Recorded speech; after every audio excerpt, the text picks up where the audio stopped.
Hi, my name is Raven Bastock, and today I'm going to talk to you about unpaid maternity leave in the United States. This is my audience, Ava, Ashley, and Hannah.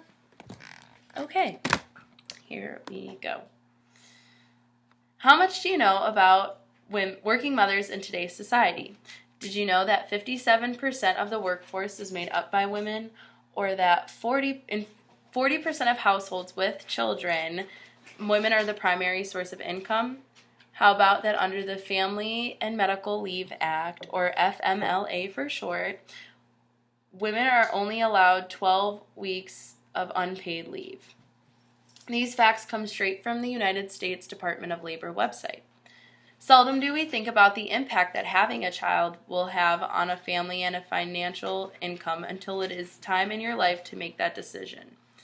I know I haven't until I watched a YouTube video by Jessica Shortall, author of Work, Pump, Repeat, a new mom's survival guide to breastfeeding and going back to work. I knew little to nothing about maternity leave at all. After listening to all of the facts she had presented, it sparked my interest. So, this is society's depiction of working mothers today. And Jessica Shortall did a photo series where she brought to life the realizations of what it's like to be a working mother. After listening to all of the facts that she had presented, it sparked my interest. I am credible on this topic because after watching the video, I did extensive research on unpaid maternity leave in the United States.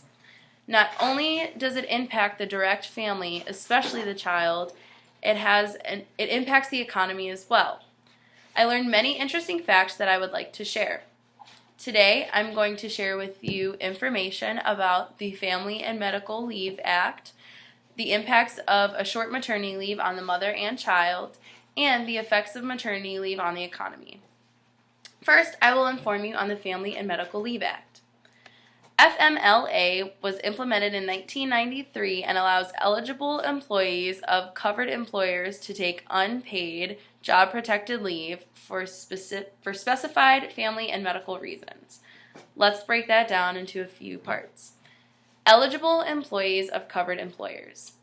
An eligible employee is considered as someone who works for an eligible employer, who has worked for that employer for at least 12 months, and within those 12 months has worked for 1,250 hours.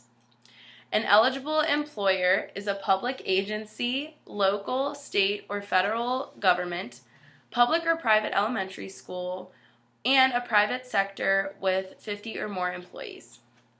So in those 5 loaded words, there are plenty of restrictions already. Unpaid.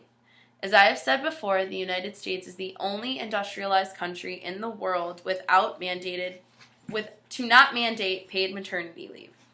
If you are even eligible for maternity leave, your employer is not even required to pay for it, and most don't.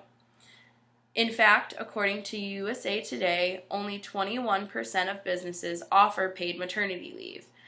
But that doesn't necessarily mean that they have to pay you for all 12 weeks. The longest time allowed for maternity leave is 12 weeks.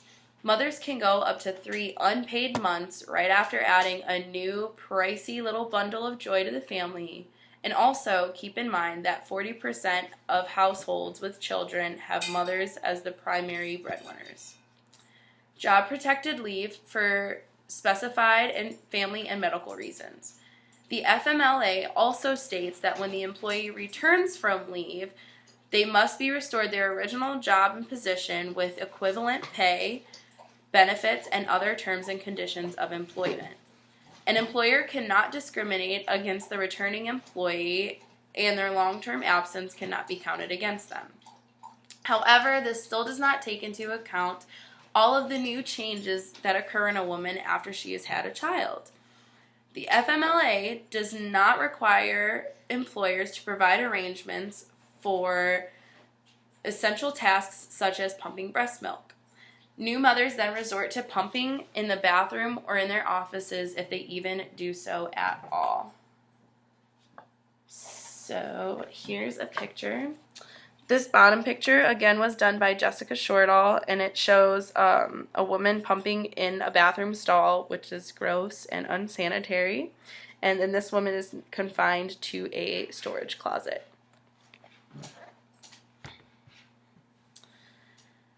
Next, I would like to illustrate the huge impact maternity leave has on not only the mental and emotional health of the mother, as well as the physical and developmental health of the child. The Encyclopedia on Early Childhood Development has a section that's goal is to provide a better understanding of parental leave. International studies have shown that longer maternity leaves decrease the rate of infant mortality. This is true if the leave is paid, job protected, and the mothers have a sufficient amount of time off. The reasoning behind this is because mothers are then able to ensure the child has adequate health care, as well as allowing to give them proper immunizations and vaccines. When mothers return to work early, especially when returning full-time, there is a higher association with negative effects on a child's development. For the first year of their life, a child needs its mother to provide as a stimulant. Disrupting this critical mother-child bonding could impair cognitive development. Children whose mothers were absent due to employment during the first year of their life also tend to have higher behavioral issues. Mothers can also suffer from health issues when parting from their babies too soon. Postpartum depression and anxiety are a huge problem in many early return mothers. After a woman gives birth, she has many hormonal changes throughout her body, which can leave her feeling mentally unstable. Whether it's from being unable to get the proper rest needed or having a decreased level of her performance in her job, a decreased satisfaction level of job performance, postpartum depression leaves mothers feeling sad, hopeless, or overwhelmed. It can cause the mother to eat too little or too much, have physical aches and pains, or even have anger and rage. In extreme cases, it can cause the mother to develop dangerous thoughts about harming herself or her child. Here is a picture